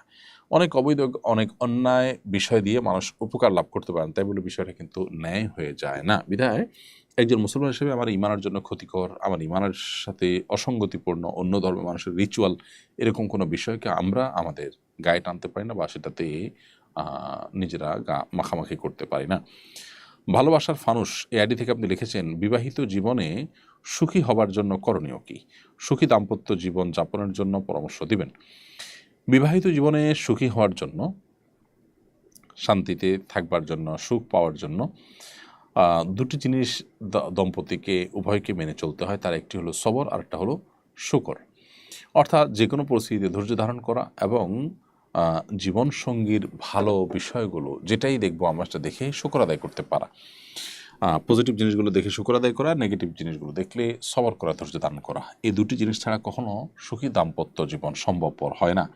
বিধায় এই দুইটাকে সব কিছুর উপর প্রায়োরিটি দিয়ে দেখতে হবে। ইনশাআল্লাহ বিদিনিল্লাহ দিন শেষে দেখা যাবে যে আমাদের আল্লাহ রাব্বুল আলামিন জীবনে বারাকা দিয়েছেন, বিশেষ করে দাম্পত্য জীবনে। মুসলমানদের গৌরবের একটা জায়গা হলো দাম্পত্য জীবনে সুখ শান্তি। অতএব এই সুখ এবং স্বাচ্ছন্দ্যময় যে দাম্পত্য জীবন, সেটিকে ধরে রাখবার জন্য আমাদের সবর এবং শুকরের চর্চা থাকতে হবে, সবর এবং শুকরের আলোচনা থাকতে হবে, সবর এবং শুকরের ধারণা আমাদের মধ্যে বদ্ধমূল করতে হবে। সম্প্রতি কক্সবাজারে ডাকাতদের আক্রমণে এক তরুণ সেনা কর্মকর্তা নিহত হয়েছে। এ ধরনের অপরাধ কর্ম প্রতিরোধে ইসলাম কী ধরনের পদ্ধতি অবলম্বন করতে পারে? দেখুন, ডাকাতি যারা করে, সমাজ যারা বিশৃঙ্খলা করে, রাহাজানি করে এবং ত্রাসের রাজত্ব কায়েম করে, এটাকে কোরআনের ভাষায় বলা হচ্ছে ফাসাদ ফিল আরদ, বা পৃথিবীতে ফাসাদ সৃষ্টি করা। এটার যে শাস্তি সেটা হলো ইসলামের দণ্ডবিধির মধ্যে সবচেয়ে কঠোর এবং কঠিন শাস্তি। অর্থাৎ যদি কেউ ফাসাদ সৃষ্টি করে, পৃথিবীতে ডাকাতি করে, রাহাজানি করে, ত্রাসের রাজত্ব কায়েম করে, তাহলে সেক্ষেত্রে এরকম ব্যক্তির শাস্তি হলো যে তাকে হয় ডান হাত বাম পা, বাম হাত ডান পা এভাবে কেটে শাস্তি দেওয়া হবে, নয়তো তাকে শুলে চড়িয়ে মৃত্যুদণ্ড কার্যকর করা হবে, নয়তো তাকে ভিন কোনো দেশে তাকে দেশান্তর করা হবে, আর না হলে হাত পা কাটার পাশাপাশি মৃত্যুদণ্ড কার্যকর করা হবে শুলে চড়িয়ে। অর্থাৎ কয়েকটা অপশন রয়েছে, সেটা অবস্থা ভেদে কার্যকর করা হবে। ইসলাম শরীয়ত এত কঠোর শাস্তি একজন বিবাহিত নারী পুরুষের জেনা করার ক্ষেত্রে যে দিয়েছেন, তার বাইরে আর কোথাও কিন্তু দেয়নি। এই কারণে এই অন্যায়ের যদি শাস্তি যথাযথভাবে কার্যকর হয়, তাহলে সেক্ষেত্রে এ ধরনের অপরাধ করার দুঃসাহস থেমে যাবে সমাজে। কিন্তু দুঃখজনক হলো সত্য যে আমাদের দেশে আইনের শাসন নেই, মানুষ অন্যায় করেও পার পেয়ে যাচ্ছে। এই কক্সবাজারেই আরেকজন আর্মি অফিসারকে নির্মমভাবে, রিটায়ার্ড আর্মি অফিসারকে খুব নির্মমভাবে হত্যা করা হয়েছে। হত্যাকারী সেই নির্দেশদাতা ওসি সাহেব এখনও থানায় আছেন, এখনও হাজত জেলে আছেন এবং তিনি এখনও বেঁচে আছেন। অর্থাৎ এখনও পর্যন্ত কিন্তু সেই শাস্তি কার্যকর করা হয়নি। তো এই যে আমাদের প্রক্রিয়াগুলো বিলম্বিত হয়ে যায়, অনেকদিন পরে জামিনে মানুষ বের হয়ে আসে, নানাবিধ সুযোগ সুবিধা মানুষ লাভ করে, এই বিষয়গুলো আমাদের দেশে ধরনের অপরাধকে বারবার সংঘটিত হতে সাহায্য করে। আমরা এই তরুণ সেনা কর্মকর্তার জন্য দোয়া করছি, আল্লাহ রাব্বুল আলামিন তাকে শাহাদাতের মর্যাদা দান করুন, তার ভুল ত্রুটিকে আল্লাহ তাআলা মাফ করে দিন এবং তার শোক সন্তপ্ত পরিবারকে তিনি সান্ত্বনা নসিব করুন। তারা যেন তার উত্তম বিকল্প পেয়ে যান, দেশ যেন তার উত্তম বিকল্প পেয়ে যায়, সেজন্য আল্লাহ রাব্বুল আলামিনের কাছে কায়মুল বাক্যে ফরিয়াদ করছি, দোয়া করছি এবং আশা করছি তিনি যদি আল্লাহর কাছ থেকে শান্তি, আল্লাহর কাছ থেকে সওয়াব এবং বিনিময় পাওয়ার আশা করে এই সন্ত্রাসদের দমন করার কাজে নেমে থাকেন, আশা করা যায় যে তার মৃত্যুটাও শাহাদাতের মৃত্যু হবে ইনশাআল্লাহ তাআলা। তাছাড়া নবী সাল্লাল্লাহু আলাইহি ওয়াসাল্লামের হাদিস রয়েছে, মান কুতিলা দুনা দামিহি ফাহুয়া শাহীদ, যে ব্যক্তি নিজের জীবন রক্ষা করতে গিয়ে যে ব্যক্তি মারা যাবে তিনি শাহাদাতের মর্যাদা লাভ করবে। অতএব এই সেনা কর্মকর্তা শহীদ হিসেবে আল্লাহর কাছে গণ্য হবে বলে আমরা সুধারণা পোষণ করছি ইনশাআল্লাহ তাআলা। আল্লাহ রাব্বুল আলামিন তার সমস্ত ভুল ত্রুটিগুলোকে মাফ করে দিন। বেলালউদ্দিন ব্লগস এআইডি থেকে আপনি লিখেছেন, এই ফিতনার যুগে আমরা কিভাবে হারাম থেকে বাঁচতে পারি? দেখুন, ফিতনা সংকুল সময়ে হারাম থেকে, বিশেষ করে হারাম রিলেশন থেকে বেঁচে থাকাটা খুবই কঠিন একটি কাজ। তরুণদের জন্য এটি তো রীতিমতো সবচাইতে কঠিন কাজগুলোর একটি। তরুণরা নামাজ রোজা করতে পারেন, দায় রাখতে পারেন, অনেক ভালো কাজ করতে পারেন, কিন্তু তারা নিজেদের চরিত্রকে কালিমা লাগানো থেকে বাঁচিয়ে রাখবেন, হেফাজত রাখবেন, এটা খুব কঠিন হয়ে গেছে। গোটা পৃথিবীতে পরিবেশটাকে এমনভাবে ডেভেলপ করা হচ্ছে, আসলে তো সেটা বাহ্যিকভাবে ডেভেলপ বলা হলো ডেভেলপ নয়, বরং সেটাকে ধ্বংস করা হচ্ছে, যে এই পরিবেশে একজন মানুষ নিজের ঈমান, আমল, নিজের চরিত্রকে, নজরকে, মন মানসিকতা হেফাজত করা অলমোস্ট সবচাইতে কঠিন কাজগুলোর একটি। তো এইরকম পরিস্থিতিতে আমাদের আল্লাহ সুবহানাহু ওয়া তাআলার পানাহ চাওয়ার কোনো বিকল্প নাই। আল্লাহ সুবহানাহু ওয়া তাআলার কাছে বেশি বেশি আমরা দোয়া করব এবং পানাহ চাইব, হে আল্লাহ, আপনি আমাদেরকে সমস্ত গুনাহ থেকে বাঁচিয়ে রাখুন, সমস্ত নাফরমানি থেকে বাঁচিয়ে রাখুন। এই দোয়া আল্লাহ সুবহানাহু ওয়া তাআলার কাছে আমরা করব, আল্লাহ তাআলার কাছে মুত্তাকি হতে পারার জন্য দোয়া করব। সেই সাথে হারামের যে পরিবেশ আছে সেই পরিবেশ থেকে যতটুকু সম্ভব দূরত্ব বজায় রাখা। যেখানে গেলে হারামের পরিবেশ আমি নিয়োজিত হতে পারি সেই জায়গাটা আমি যাবো না যত সম্ভব। ধরুন একটা বিয়ের অনুষ্ঠান, প্রচুর পরিমাণ বেপরদিগি হয়ে থাকে, পর্দাহীনতার ব্যাপার ঘটে, অশ্লীলতার ছড়াছড়ি হয়ে থাকে, সেখানে চাইলেও নজরকে হেফাজত করা কঠিন হয়। তাহলে সেক্ষেত্রে এই ধরনের পরিবেশে আমরা গেলাম না, অর্থাৎ নিজেকে বাঁচিয়ে রাখলাম। তো ফিতনার যুগে হারাম থেকে বেঁচে থাকার জন্য হারামের পরিবেশ থেকে আসার একটা বিরাট বড় ভূমিকা আছে। সেই সাথে আল্লাহ সুবহানাহু ওয়া তাআলার কাছে কায়মান বাক্যে পানাহার কথা বলেছি যে পানাহ চাইব আমরা ইনশাআল্লাহ তাআলা। শারমিন আক্তার আপনি লিখেছেন, আমার পরিবার নামাজের বিষয়ে যতটা কঠোর, পর্দার বিষয়ে ঠিক ততটা উদাসীন। অনেক বোঝানোর চেষ্টা করেছি, কোনো লাভ হয়নি। পরিস্থিতি আমার করণীয় কি? অনেকে মডারেট ইসলামের বিশ্বাসী হয়ে উঠছেন আজকাল, বিশেষ করে ওয়েস্টার্ন কান্ট্রিগুলোতে নানাবিধ বাধা বিপত্তি, প্রতিকূল পরিবেশের মুসলমানরা টিকে থাকতে হয়। তো সেখানকার বিভিন্ন নিরুপায় অবস্থার বিধিবিধানকে আমাদের দেশের মতো জায়গায়, যেখানে মুসলিম প্রধান দেশ রয়েছে, সেখানে অনেকে আমদানি করেন। এটি একটি বিভ্রান্তি, এবং এই বিভ্রান্তির কারণে অনেকে পর্দার গুরুত্ব বুঝেন না। সূরা নূর, সূরা আহজাবটা খুব ভালো করে তেলাওয়াত করার, অর্থ সহকারে, ব্যাখ্যা সহকারে তেলাওয়াত করার জন্য এই ধরনের মানুষকে আমি অনুরোধ করব। আশা করা যায় শরীয়তে পর্দার যে গুরুত্ব রয়েছে সেটি তারা এই দুই সূরা তেলাওয়াত করলে খুব ভালো করে উপলব্ধি করতে পারবেন। অতএব আপনি তাদেরকে এই দুই সূরা পড়ান, এবং এর বাইরে সৈয়দ আবুল আলা মাওদুদী রাহিমাহুল্লাহ তার পর্দা সম্পর্কিত একটা বই আছে, সেই বইটা দিতে পারেন। অসাধারণ এবং অসামান্য একটি কাজ হয়েছে। এবং ডক্টর খন্দকার আবদুল্লাহ জাহাঙ্গীর রহমাল্লাহর পোশাক ও দেহসজ্জা এই নামে একটা বই রয়েছে, সেই বইটা আপনি দিতে পারেন। এটি ইনশাআল্লাহ পর্দার যে গুরুত্ব, এটি যদি তারা পড়ে থাকেন, আশা করা যায় তারা উপলব্ধি করবেন এবং তাদের অবহেলা কেটে যাবে। দোয়া করি আল্লাহ তাআলার কাছে, আল্লাহ যেন তাদেরকে পরিপূর্ণভাবে হেদায়েতের পথে নিয়ে আসেন এবং সব ধরনের বিভ্রান্তি থেকে হেফাজত করেন। এরপরে প্রশ্ন হলো, জাতীয় মসজিদে এখন নিয়মিত খতিব নেই, খতিবের শূন্য পদে কেমন আলেম কামনা করেন? জাতীয় মসজিদের খতিব হিসাবে এমন একজন আলেম আসা উচিত যিনি বাচ্চাকালের ইতিহাসের সবচেয়ে শ্রেষ্ঠতম খতিব হযরত মাওলানা ওবায়দুল হক সাহেব রাহিমাহুল্লাহর ভূমিকা অবতীর্ণ হতে পারবেন। ওবায়দুল হক সাহেব রাহিমাহুল্লাহকে আমি দেখেছি, আমার বয়স অনেক কম ছিল তখন, এবং তার বেশ কিছু কার্যক্রম আমার দেখার সুযোগ হয়েছে। আমি কর্মজীবনে যখন প্রবেশ করেছি তখনও তিনি কিছুদিন বেঁচে ছিলেন। খতিব ওবায়দুল হক সাহেব রাহিমাহুল্লাহর সবচেয়ে বড় যে বৈশিষ্ট্য ছিল তা হলো তিনি এদেশে বিবাদমান যতগুলো ইসলামিক ঘরানা আছে তাদের সবাইকে তিনি আগলে রাখার চেষ্টা করতেন বা সবাইকে সাথে নিয়ে চলার চেষ্টা করতেন।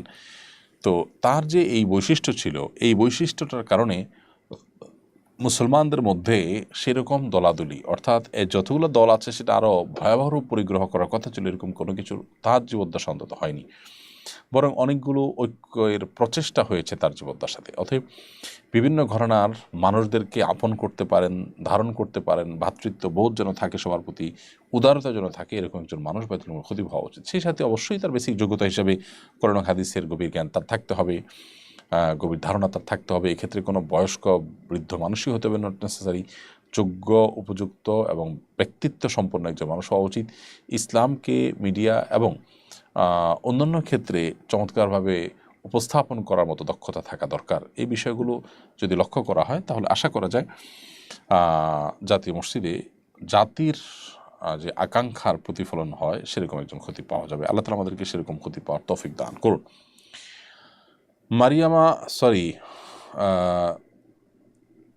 MS হুমায়রা খাতুন, MS হুমায়রা একসাথে লিখেছেন, পড়া কঠিন হচ্ছে, যাই হোক।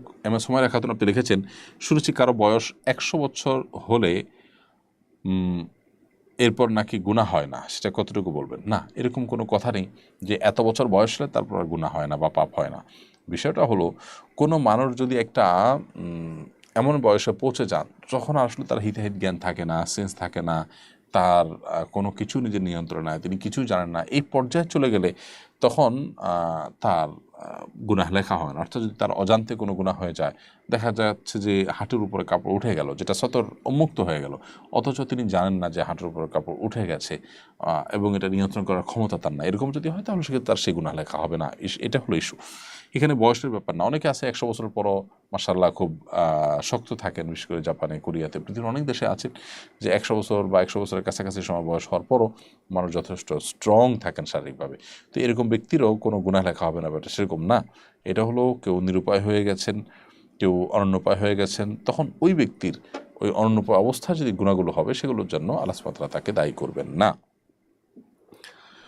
জেরিন লিখেছেন, সামর্থ্য থাকা সত্ত্বেও আমার স্বামী আমাকে তার কর্মস্থলে নিয়ে রাখেন না, আমাকে গ্রামে রেখে গেছেন, এ নিয়ে আমি খুব কষ্ট পাই। তাকে নানাভাবে বুঝিয়েছি, তবু তিনি তার কাছে নিতে নারাজ। এতে কি আমার হক তিনি নষ্ট করছেন না? এবারে কিছু বলবেন প্লিজ। বোন জেরিন, আপনার স্বামী যদি আপনাকে যেখানে রেখে গেছেন সেখানে যদি তিনি নিয়মিত আসেন, নিয়মিত বিরতিতে আসেন, আপনার ভরণ পোষণ, নিরাপদ থাকার জায়গা ব্যবস্থা করে দেন এবং আপনার শারীরিক, মানসিক এবং সার্বিক হক আদায়ে কোনো ত্রুটি না হয়, তাহলে সেক্ষেত্রে আপনি এই ক্ষেত্রে তার উপরে অভিমান করতে পারেন বা স্ত্রী হিসাবে স্বামীর কাছে আর্গুমেন্ট করতে পারেন, কিন্তু অধিকার হিসাবে, অধিকার নষ্টকারী হিসাবে তাকে আপনি দেখাতে পারেন না, বা সেভাবে তাকে আপনি বলতে পারেন না যে তুমি আমার অধিকার নষ্ট করছো। কারণ একজন স্ত্রী স্বামীর পক্ষ থেকে তার সামাজিক স্ট্যাটাস অনুযায়ী থাকার জায়গা, খাবার এবং নিত্য প্রয়োজনীয় যা দরকার সেই ব্যবস্থা করে দেওয়াটা তার কর্তব্য। এটা হলো তার পাওনা একজন স্বামীর কাছ থেকে। এর পাশাপাশি স্বামী কাজের জন্য যদি দূরে থাকেন এবং যদি তিনি যৌক্তিক ব্যবধানে, সময়ের ব্যবধানে যদি আসা যাওয়া করেন, তাতেও কোনো অসুবিধা থাকার কথা নয়। কিন্তু ব্যাপারটা হলো যে আমাদের সমাজে যারা এরকম স্ত্রীকে দূরে রেখে, অর্থাৎ গ্রামে রেখে তারা শহরে আসেন বা দেশে রেখে বিদেশে চলে যান, তারা লম্বা সময় 1 মাস, অনেকে 1.5 মাস, বিদেশে যারা চলে যান তারা তো বছরকে বছর আর আসেন না। এরকম পরিস্থিতি, স্ত্রীর শারীরিক চাহিদা যদি অপূরণীয় থাকে তাহলে স্বামীর জন্য এইভাবে চাকরি করা যায় না। হয় স্ত্রীকে সাথে কাছে নিয়ে আসবেন, আপনারা নিজে চলে যাবেন, তিনি স্ত্রীকে ঝুলিয়ে রাখবেন এবং বছরকে বছর তিনি ঝুলে থাকবেন, আর তিনি তথাকথিত ক্যারিয়ার বিল্ড আপ করার জন্য দূরে পড়ে থাকবেন। এটা সঠিক কাজ নয়। আল্লাহ সুবহানাহু ওয়া তাআলা কোরআনে কারিমে বলেছেন পরিষ্কারভাবে যে ওয়াশিরুহুন্না বিল মারুফ, তোমরা তোমাদের স্ত্রীগণের সাথে যে দিনাতিপাত করবে, সংসার করবে, এটা যথাযথভাবে, সুন্দরভাবে, সর্বোত্তম উপায়ে করবে। এই চেষ্টাটা আপনার স্বামীর মধ্যে থাকতে হবে। সরকার জুলাই শহীদের তালিকার জন্য যে ফরম দিয়েছে তাতে মেল ফিমেলের পাশাপাশি আদার এবং ট্রান্সজেন্ডার এই ঘরগুলো রাখা হয়েছে। বিষয়টাকে কীভাবে দেখেন? খুবই গর্হিত এবং আপত্তিকর একটি বিষয়। দেখুন, আমাদের স্বাস্থ্য খাতের উপরে শয়তান ভর করেছে বেশ কিছুদিন থেকে, হাসিনার আমল থেকে কিন্তু আমাদের স্বাস্থ্য খাতের উপরে শয়তান ভর করে আছে। এমতো পরিস্থিতিতে আমরা বলতে চাই যে স্বাস্থ্য মন্ত্রণালয়ের যে ওয়েবসাইট, সেখানে আমি নিজেও দেখেছি যে এই জুলাইয়ের আন্দোলনে, ছাত্র জনতার বৈষম্যবিরোধী আন্দোলনে যারা নিহত হয়েছেন বা আহত হয়েছেন তাদের তালিকা তৈরি করার জন্য সিলেক্ট করতে বলা হচ্ছে যে ড্রপডাউনের মাধ্যমে আপনি সিলেক্ট করবেন যে নারী নাকি পুরুষ নাকি অন্যান্য নাকি ট্রান্সজেন্ডার। এখানে ট্রান্সজেন্ডার মানে যে সমকামী, বা ট্রান্সজেন্ডার বলতে যে আসলে সমকামিতাদেরকে সমকামকে বোঝানো হয়, সেটি আমরা এর আগে বিভিন্ন সময় ব্যাখ্যা করেছি যে একজন পুরুষ তিনি যখন তথাকথিত নিজেকে নারী ঘোষণা করেন এবং তখন খুব স্বাভাবিকভাবে যেহেতু নিজেকে নারী ঘোষণা করছেন, একজন পুরুষের সাথে বিয়ে করেন বসেন, অথচ তিনি অরিজিন তার পুরুষ, তাহলে আরেকজন পুরুষের সাথে বিবাহ করার মাধ্যমে তিনি কিন্তু সমকামিতা লিপ্ত হলেন। তো এই কারণে ট্রান্সজেন্ডার এই ভাবনাটা বা এই আইডিয়াটা এটা আমাদের সমাজে কোনোভাবে আমদানি করা যাবে না। আলহামদুলিল্লাহ, এর আগে ওলামা একরামের সর্বসম্মত সিদ্ধান্ত এবং ওলামা একরামের ঐকান্তিক প্রচেষ্টার মাধ্যমে পাঠ্যপুস্তক থেকে বিগত রেজিমের মতো এরকম ফ্যাসিস্ট গভর্নমেন্টও কিন্তু সেটিকে সরাতে বাধ্য হয়েছে। অতএব বর্তমান গভর্নমেন্টের স্বাস্থ্য মন্ত্রণালয়ে যে ওয়েবসাইট করা হয়েছে, সেখানে আহত নিহতের তালিকা সংগ্রহ করতে গিয়ে ট্রানজেন্ডার রাখা হয়েছে, বাদ দেওয়া উচিত। আদার্সের মধ্যে যদি কেউ অন্যান্য কিছু থেকে থাকেন, অর্থাৎ ধরা যাক কেউ তৃতীয় লিঙ্গের আছেন বা হিজড়া আছেন, তাদেরকে এর মধ্যে ঢুকানো যায়, তাহলে সেক্ষেত্রে ট্রানজেন্ডার আলাদা করে বলার যুক্তি কী? এবং এই ঘটনায় হতাহত মানুষদেরকে বিভিন্ন হসপিটালে যে দেখার সুযোগ আমার হয়েছে, আমরা অনেকে সোশ্যাল মিডিয়াতে অনেক তালিকা দেখেছি। তো সেখানে কোনো ট্রান্সজেন্ডার তো দূরের কথা, অন্য ধর্মাবলম্বীর মৃত্যুর ঘটনা খুব বেশি একটা বাচ্চা মেয়ে ছাড়া, আর মানে অ্যাক্সিডেন্টে যে বাচ্চা মেয়ের উপর গুলি রাখছে এবং সে মারা গেছে, সেই বাচ্চা মেয়ে ছাড়া আর অন্য ধর্মাবলম্বীদের কথা আমরা অন্তত শুনতে পাই না। যদি ধর্ম অনুসরণ করেও সেক্ষেত্রে ট্রান্সজেন্ডার তার মধ্যে কত পার্সেন্ট, আদৌ কি 1% হওয়ার সম্ভাবনা আছে? তাহলে এইটাকে এখানে আলাদা করে ড্রপ ডাউন দেওয়ার মানে হলো এটা মার্কেটিং করা। এইটার সাথে যারা জড়িত আছে নিশ্চয়ই তারা বাহির থেকে টাকা খেয়েছে, তাদের বিরুদ্ধে কঠোর ব্যবস্থা গ্রহণ করা দরকার। সাকিব আল হাসান আপনি লিখেছেন আইডি থেকে, ওয়াজের সাথে মিউজিক লাগানোর বিষয়টি কতটুকু যুক্তিযুক্ত? অনেকে ওয়াজের সাথে মিউজিক যুক্ত করে নেটে ছাড়ছেন। ওয়াজের সাথে মিউজিক যুক্ত করার বিষয়টা হলো খাবারের সাথে বিষ মিশানোর মতো। খাবার এটা আমাদের শক্তি যোগান দেয়, আমাদের নানান উপকার আসে, কিন্তু তার সাথে যখন বিষ মিশানো হয় তখন সেই খাবার আর আমার উপকার বয়ে আনা বরং আমার ক্ষতি বয়ে আনে। ঠিক একইভাবে ওয়াজে কোনো সময় কোরআন কারীমের তেলাওয়াতে পর্যন্ত অনেকে মিউজিক লাগান, নাউজুবিল্লাহ। তো এই মিউজিকের ব্যবহার যে হারাম সেটি বোঝার জন্য পণ্ডিত হওয়ার প্রয়োজন নেই। সূরা লোকমানের শুরুর দিকে আল্লাহ রাব্বুল আলামিন সম্পর্কে আলোকপাত করেছেন এবং বিভিন্ন তাফসীরগণ সাহাবায়ে কেরাম সেগুলোর ব্যাখ্যা করেছেন যে এখানে মিউজিককে বোঝার উদ্দেশ্য হয়েছে, অর্থাৎ এটি কোরআন কারীমের আয়াতের আলোকে হারাম। এর বাইরে নবী সাল্লাল্লাহু আলাইহি ওয়াসাল্লাম হাদিসে রয়েছে যে এটি শয়তান এর কাজ এবং শয়তান মানুষের মধ্যে শয়তানের সৃষ্টি করে, তার প্রভাবকে বিস্তার করে যেসব বিষয়গুলোর মাধ্যমে, তার ভিতরে একটা হলো এই মিউজিক। এই কারণে দেখবেন যে যত শয়তানি কর্মকাণ্ড আছে, বিশেষ করে আপনার শয়তানকে যারা পুজো করে তাদের অন্যতম একটা বড় রিচুয়াল হলো এই মিউজিক। বিধায় একজন মুসলমান মিউজিক থেকে নিজেকে বাঁচিয়ে রাখবেন। সেটা ওয়াজ ইসলামের নামেও যদি করেন সেটাও কিন্তু হারাম হিসাবেই বিবেচিত হবে। স্পেশাল অ্যাক্টিভিটিস এআইডি থেকে ইউটিউব চ্যানেলে আপনি লিখেছেন, আমি একজন আয়কর আইনজীবী, করদাতার আয়কর রিটার্ন তৈরি করে দেওয়ার বিনিময়ে কিছু অর্থ পাই, এর উপার্জন হালাল হবে কিনা? দেখুন, করদাতা আপনাকে টাকা দিয়েছেন কেন? তার ফাইলটা আপনি সাবমিট করবেন।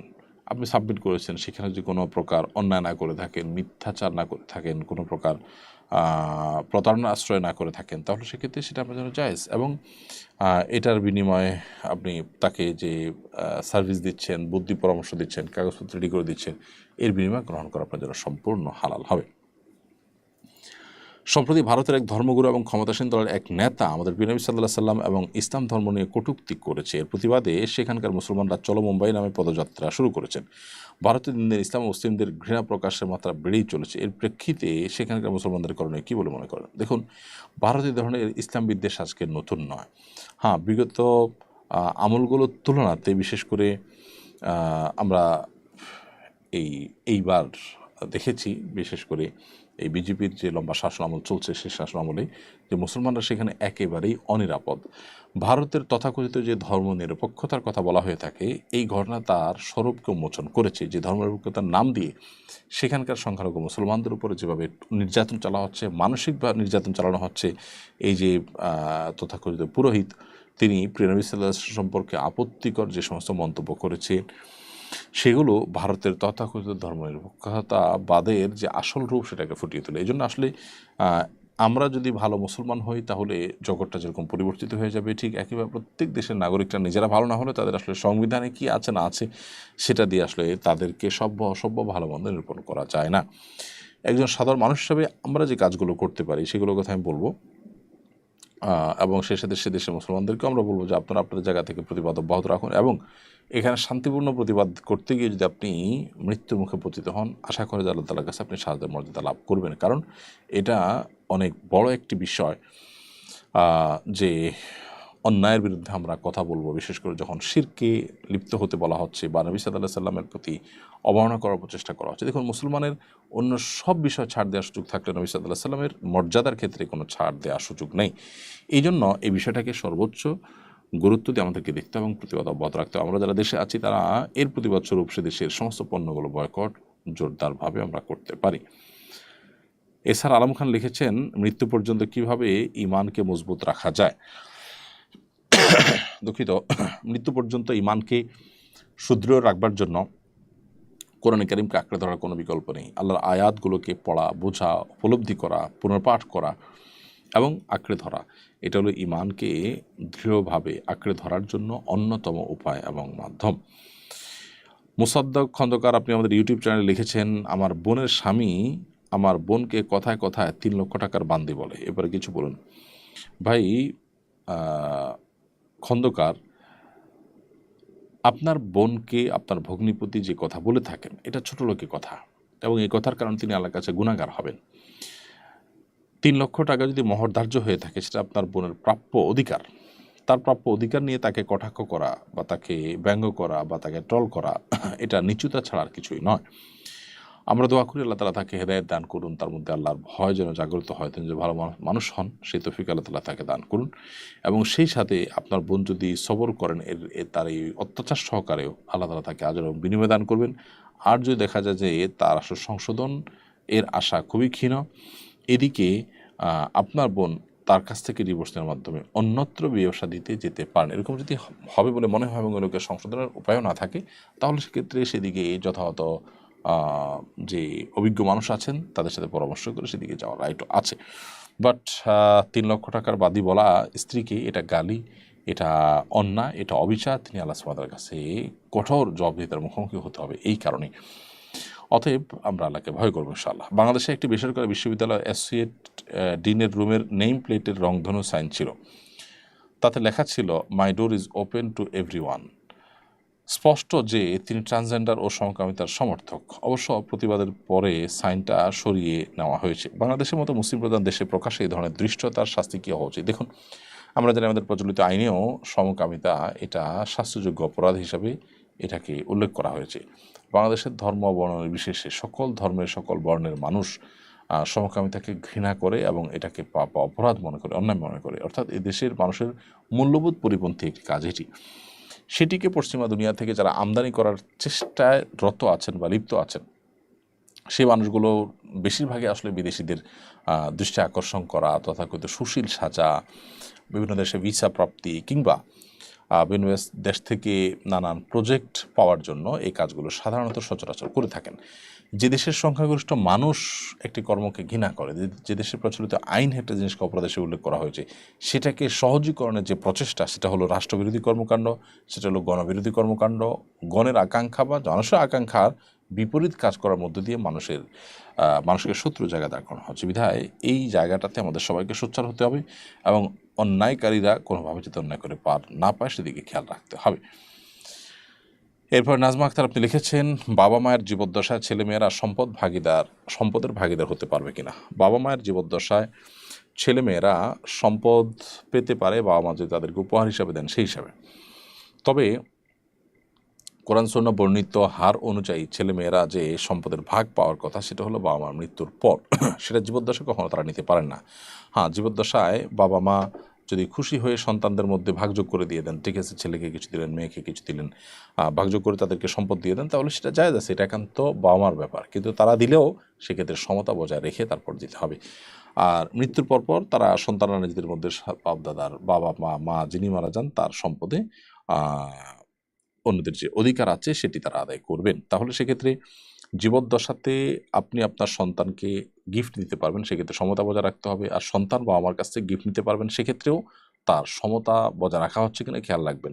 আপনাকে আপনার বাবা বেশি দিলেন, মা বেশি দিলেন, হ্যাঁ, বেশি দেওয়ার একটা যৌক্তিক গ্রাউন্ড থাকতে পারে। চলো যে কেউ কোনো কারণে অগ্রাধিকার পাওয়ার হক রাখে, যেমন সে পিছিয়ে আছে, সে একটু শারীরিকভাবে উইক, সে একটু বেশি খেদমত করেছে, বা সে একটু ভালো মানুষ, সে কারণে তাকে কোনো কিছু দেওয়া হলো স্পেশালি, সেটা কিন্তু জায়েজ আছে, না জায়েজ নয়। এমনিতে ভাগ করবে যখন তখন সমান হারে ভাগ করতে হবে। আর মৃত্যুর পর যে হারে ভাগ করা, সেটা জীবদ্দশা করতে পারবে না, ওটা মৃত্যুর পরেই ওই হারে ভাগ করতে হবে। হিসাব, আপনি ইউটিউব চ্যানেলে লিখেছেন, যদি কোনো কৃষক কারো কাছ থেকে 1 লক্ষ টাকা নেয়, সে টাকা 1 বছর পর ফেরত দেওয়ার সময় যদি বাড়তি 12 বা 15,000 টাকা অতিরিক্ত দেওয়া হয়, এটা কি সুদ হবে? ক্রেতা বিক্রেতার মধ্যে কোনো চুক্তি নেই, এরকম কোনো চুক্তি নাই যে টাকাটা ফেরত দেওয়ার সময় অতিরিক্ত দিতে হবে বা হবে না। এরকম অবস্থাতে যিনি গ্রহীতা, যিনি লোনটা নিয়েছেন, তিনি নিজে খুশি হয়ে লোনটা যখন পরিশোধ করতে যাচ্ছেন, তখন নগদ কিছু টাকা যদি উপহার দেন ঋণদাতাকে, সেটাকে কর্জা হাসানা বলা হয়, সেটা নাজায়েজ নয়, এটা সুদের আওতায় পড়বে না, কারণ এখানে উভয় পক্ষের মধ্যে কোনো চুক্তি নেই এবং এটা দিতে তাকে বাধ্য করা হয়নি। তিনি সম্পূর্ণ স্বেচ্ছায় একজন মানুষকে তার ভালোবাসার নিদর্শন স্বরূপ হয়তো উপহার, উপঢৌকন ইত্যাদি দিয়েছেন। অর্থাৎ আমাকে লোন দিয়েছেন আপনি, আপনার প্রতি আমার কৃতজ্ঞতা বোধ থেকে আমি অতিরিক্ত টাকা দিয়েছি, তো এটা জায়েজ আছে। সম্প্রতি গান গেয়ে গিয়ে এক যুবককে হত্যা করা ভিডিও ভাইরাল হয়েছে। জানা গেছে ঘটনাটি চট্টগ্রামে ঘটেছে। এই ধরনের ঘটনা বেড়েই চলেছে। এই ধরনের ঘটনার পুনরাবৃত্তি রোধে কী ধরনের শাস্তি প্রয়োগ করা উচিত, এ সম্পর্কে কর্ণসূনার আলোক নির্দেশনা কি? দেখুন, এটা তো রীতিমতো ফাসাদ ফিল আরদের মধ্যে পড়ে, অর্থাৎ রাহাজানি, ত্রাসের সৃষ্টি, এগুলো কিন্তু ভয়ঙ্কর অপরাধ। ইসলাম শরীয়তের দৃষ্টিকোণ থেকে এই অপরাধগুলোর শাস্তি সবচেয়ে নির্মমভাবে হাত এবং পা বিপরীত দিক থেকে, ডান হাত বাম পা, বাম হাত ডান পা কেটে এরপরে শুলে জড়িয়ে মৃত্যুদণ্ড কার্যকর করার কথা বলা হয়েছে এই ধরনের অপরাধীদেরকে। ঘটনা আমরা দেখেছি সোশ্যাল মিডিয়ার মাধ্যমে এবং পত্রপত্রিকা উঠেছে, গণমাধ্যমে আমরা দেখেছি। তো এই ধরনের ঘটনা যেন না হয়, সেজন্য দৃষ্টান্তমূলক শাস্তি হওয়া দরকার, কোরআনের শাস্তি বাস্তবায়ন হওয়া দরকার, এবং শাস্তি শুধু আইনে নয়, বাস্তবে থাকা দরকার। যদি বাস্তবায়ন হয়, তাহলে সেক্ষেত্রে দেখবেন যে এরকম অপরাধের প্রবণতা অনেক বেশি কমে গেছে। ইদানিং কিশোর গ্যাং এর উৎপাত যেরকম বেড়েছে, নানা রকমের অপরাধী চক্র, ডাকাত, রাহাজানি করা, এই মানুষগুলোরও কিন্তু নানা রকমের দৌরাত্ম্য বেড়ে চলেছে। আলহামদুলিল্লাহ, কিছুটা বাংলাদেশ আর্মি সহ অন্যান্য বাহিনীগুলোর তৎপরতার কারণে কমেছে, কিন্তু এটাকে স্থায়ীভাবে নিরাপদ একটা নগরীতে পরিণত করতে হলে এই জাতীয় বিচার বহির্ভূত হত্যা বা মব জাস্টিস যেটাকে বলছি, এটা বন্ধ করতে হবে। তরুণরা কারোর প্রতি ধারণা হলো যে তিনি অমুক অন্যায় কাজটা করেছেন, আর ধারণার ভিত্তিতে তাকে তিনি মারতে থাকলেন। মারতে মারতে ঢাকা ইউনিভার্সিটি দেখেছি আমরা, খাইয়ে তারপরে ঠান্ডা মাথায় আসছে দ্বিতীয় দফা আবার তাকে মারতে মারতে তাকে মেরে ফেলেন। আর এখানে নাচ গান করতে করতে একটা মানুষকে মারা হচ্ছে, অর্থাৎ এখানে জেদের ব্যাপার না, ঠান্ডা মাথায় ফুর্তি করতে করতে মারা হচ্ছে। এটা আমার মনে হয় জাহিলি যুগকেও হার মানাবে। নবী সাল্লাল্লাহু আলাইহি ওয়াসাল্লাম তথা ইসলামের পূর্বে যে আরবে জাহিলি যুগ ছিল, তারাও এতটা নির্মম, নিষ্ঠুর এবং এতটা নোংরা চিন্তার ছিল বলে আমার মনে হয় না। আল্লাহ তাআলা মাফ করুক। এই জন্য সেটাকে জাহিলিয়াতে উলা বলা হয়েছে, আর এটা হলো জাহিলিয়াতে ওখরা বা জাহিলিয়াতে সানিয়া বা দ্বিতীয় জাহিলিয়াত। এমনি জুবায়ের হোসেন আপনি লিখেছেন, কীভাবে আল্লাহর সন্তুষ্টি পরিপূর্ণ অর্জন করা যাবে এবং তওবার উপর অটল থাকা যাবে? আল্লাহর সন্তুষ্টি অর্জন করার জন্য সকল গুনাহ এবং পাপ বর্জন করা, আল্লাহর সমস্ত আদেশ নীতিগুলো মেনে চলা, এটাই হলো এর একমাত্র উপায়। এর পাশাপাশি তওবার উপর অটল থাকার জন্য গুনাহের পরিবেশ থেকে সরে আসা জরুরি। আল্লাহ সুবহানাহু ওয়া তাআলার কাছে দোয়া করা খুব বেশি জরুরি, অনবরত দোয়া করা, চোখের পানি ফেলতে থাকা, যেন আল্লাহ তাআলা তওবার উপর অটল অবিচল থাকার তৌফিক দান করেন। এরপরে DHHDB এআইডি থেকে আপনি আমাদের ইউটিউব চ্যানেলে লিখেছেন, কেউ সিগারেট খাওয়ার জন্য টাকা ধার চাইলে কি তাকে টাকা ধার দিতে পারবো? কেউ যদি সিগারেট বা ধূমপান করবার জন্য আপনার কাছে টাকা ধার চায়, তাহলে তাকে আপনি সেই ধার দিবেন না, কারণ এই টাকা ধার দেওয়া মানে হলো তার অন্যায় কাজে তাকে আপনি সহযোগিতা করলেন। পুলিশের নতুন রিক্রুটমেন্ট হচ্ছে, আমি আবেদন করতে চাইছি, পরীক্ষায় টিকলে আপনি আমাকে কী উপদেশ দিবেন? একজন ভালো পুলিশ কীভাবে হতে পারি? কখনও কোনো মানুষকে হয়রানি করবেন না, নিছক ধারণার উপরে ভিত্তি করে কোনো মানুষের উপরে টর্চার করানো, জুলুম করানো, এটা করবেন না, এবং আল্লাহ সুবহানাহু ওয়া তাআলাকে ভয় করবেন, মানুষের আহাজারি, আর্তনাদ এবং মানুষের মনোবেদনাকে। এজন্য আপনি কোনো অবস্থাতেই যেন ঘুষ, তারপর আত্মীয়করণ এবং আমানতদারিতার খেয়ানত যতভাবে হয়, সেগুলো থেকে যেন আপনি বেঁচে থাকতে পারেন। আমরা আপনার জন্য দোয়াও করি এবং নসিহাও করি। এন শিখা এআইডি থেকে আপনি ইউটিউব চ্যানেলে আমাদের লিখেছেন, পরিবার থেকে বিয়ে দিয়েছে কিন্তু ছেলে ভালো না, এখন পরিবার সবাই বলে আমার নাকি কপাল খারাপ, এতে আমি কষ্ট পাই না, এতে আমি কষ্ট পাই, দয়া করে এই বিষয়ে বলবেন। দেখুন বোন শিখা, কার নসিবে কি আসবে সেটা আল্লাহ তাআলা লিখে রেখেছেন। বহু ভালো মানুষের ভাগ্যে খারাপ মানুষ এসেছে, যেমন বিবি আসিয়া, তিনি জান্নাতি মানুষ, আল্লাহ নেককার বান্দি, কিন্তু তার ঘরে এসেছে ফেরাউনের মতো খারাপ মানুষ। তো কারোর খারাপ মানুষ সঙ্গে বিয়ে হলেই যে লোকটা খারাপ, এরকম মনে করাটা মূর্খতা ছাড়া আর কিছুই নয়। অতএব এই মানুষগুলোকে কোরআন ও সুন্নাহর আলোকে বোঝানোর চেষ্টা করে, বিশেষ করে উম্মুল মুমিনিন খাদিজা রাদিয়াল্লাহু তাআলা আনহা, আসিয়া রাদিয়াল্লাহু তাআলা আনহা, তিনি যে ফেরাউনের ঘরে সংসার করেছেন এবং তার সাথে থেকেছেন, একটা কাফেরের সাথে সংসার করেছেন, তো এর মানে কি তিনি খারাপ ছিলেন? তো স্বামী খারাপ হলে যে স্ত্রীটা খারাপ, সেজন্যই খারাপ স্বামী তার কপালে এসেছে এমনটি জরুরি নয়। আবার এর বিপরীতে ভালো যে মানুষ আছে, তারা আমরা দেখি অনেকে তাদের জীবনে খারাপ মানুষ পড়েছে। তো এটা কোনো জরুরি না যে জীবনসঙ্গিনী দেখে আপনি কারো ভালো মন্দ নিরূপণ করবেন। মাহিদুল ইসলাম মাহদি লিখেছেন, নামাজের মধ্যে বায়ু নির্গত হলে করণীয় কি? সাথে সাথে চলে যাবেন, উজু করে এসে যে জায়গায় চলেছে ওখান থেকে বাকি নামাজ পড়বেন, মাঝখানে যদি কথাবার্তা বলে না থাকেন। নুসরাত জাহান আনিসা লিখেছেন, জ্ঞান ও মেধা ও স্মৃতিশক্তি বাড়ানোর উপায় কি? অনেকগুলো টিপস আছে, সোশ্যাল মিডিয়া দেখতে পারেন। আমরা অনুষ্ঠানের শেষ দিকে আছি। আব্দুল্লাহ মাহমুদ লিখেছেন, বিয়ের ব্যাপারে নিজের পছন্দ আর মায়ের পছন্দ কোনটা বেছে নিব? সমন্বয় করতে পারলে ভালো হয়। যদি মা অযৌক্তিক কোনো দিক এর কারণে তিনি পছন্দ করে থাকেন, তাহলে সেক্ষেত্রে তার পছন্দ অনুযায়ী বিয়ে করতে আপনি বাধ্য নন শরীয়তে। ওয়াক্ত হয়েছে কিন্তু নামাজ পড়ার আগেই পিরিয়ড হয়ে গেছে, এ নামাজ কি কাজা পড়তে হবে? ওয়াক্ত হয়েছে, যথেষ্ট সময় ছিল, আপনি কাজা আদায় করতে পারেন নাই, তো এটি অবহেলা। বিশেষ করে অনেকে একেবারে ওয়াক্তের শেষ মুহূর্ত পর্যন্ত নিয়ে যান। তো শেষ মুহূর্ত পর্যন্ত নিয়ে যাওয়া বা সময় পার করে দেওয়া, একদম শেষের দিকে গিয়ে আপনার পিরিয়ড হয়ে গেল, তো সেই নামাজটা আপনাকে পড়তে হবে, বিশেষ করে যদি পুরো ওয়াক্তই আপনি অলমোস্ট পার করে দিয়েছেন, এরকমটি হয়। এমডি ইমন খান লিখেছেন, সোমবার এবং বৃহস্পতিবার রোজা রাখার ফজিলত যদি বলতেন। সোমবার বৃহস্পতিবার রোজা নবী সাল্লাল্লাহু আলাইহি ওয়াসাল্লাম নিয়মিত রাখতেন। সোমবার রাসূল সাল্লাল্লাহু আলাইহি ওয়াসাল্লাম জন্মগ্রহণ করেছেন, সেজন্য তিনি বারে রোজা রাখতেন। যদিও আমাদেরকে প্রত্যেকের জন্মের বারে রোজা রাখতে তিনি বলেন নাই, বাট তিনি রোজা রেখেছেন। এবং সাপ্তাহিক আমলনামা বান্দার আল্লাহর কাছে উপস্থাপিত হয়ে থাকে এই সময়, সেজন্য এই সময়টাতে রোজা রাখার গুরুত্ব অপরিসীম। এমনি মুজাহিদুল ইসলাম লিখেছেন, কোনো মাসবুক ব্যক্তি যদি ইমামের সাথে উভয় দিকে সালাম ফিরিয়ে নেয়, তবে তার করণীয় কি? যদি ভুলে সালাম ফিরিয়ে ফেলেছেন এরকম হয়, তাহলে শেষে সিজদা সাহু দিয়ে দিবেন। এরপরে প্রশ্ন হলো, আমি কোরআন প্রতিযোগিতার প্রথম 3 ধাপে অংশগ্রহণ করিনি, পরবর্তী ধাপে কি অংশগ্রহণ করতে পারবো? হ্যাঁ, আপনি পরবর্তী ধাপে অংশগ্রহণ করতে পারবেন। কোনো ধাপের সাথে কোনো ধাপের কোনো সম্পর্ক নয়, প্রত্যেকটা ধাপেই কিন্তু কোরআন কারীমের কম্পিটিশনে আপনি অংশগ্রহণ করতে পারবেন। প্রিয় দর্শক, দেখতে দেখতে আমরা অনুষ্ঠানের একেবারেই শেষ প্রান্তে চলে এসেছি। অনেকগুলো প্রশ্ন উত্তর দেওয়া হয়েছে, আর অনেকগুলো প্রশ্ন আপনাদের রয়ে গেছে। বর্ণিপা আক্তার, তারপর জাহিদ আলম, রাসেল আহমদ, অনেক লোক প্রশ্ন করেছেন। নাসিমা আক্তার, এমরি শাকিল মোল্লা, শাকিল, অনেকে প্রশ্ন করেছেন। আমরা সময়ের অভাবে আর বাকি প্রশ্নগুলো উত্তর দিতে পারছি না। ইনশাআল্লাহ বিদিনিল্লাহ রিপ্লাইয়ের মাধ্যমে অফিস টাইমে আপনাদের প্রশ্ন উত্তর দেওয়ার আমাদের অ্যাডমিনগণ চেষ্টা করবেন। আল্লাহ তাআলা সে পর্যন্ত আমাদের সবাইকে ভালো রাখুন, নিরাপদ রাখুন, সুস্থ রাখুন। আজ এ পর্যন্তই। জাযাকুমুল্লাহ খাইর। আসসালামু আলাইকুম ওয়া রাহমাতুল্লাহি ওয়া বারাকাতুহু। নার সাথে আসুন্নাহ ফাউন্ডেশন।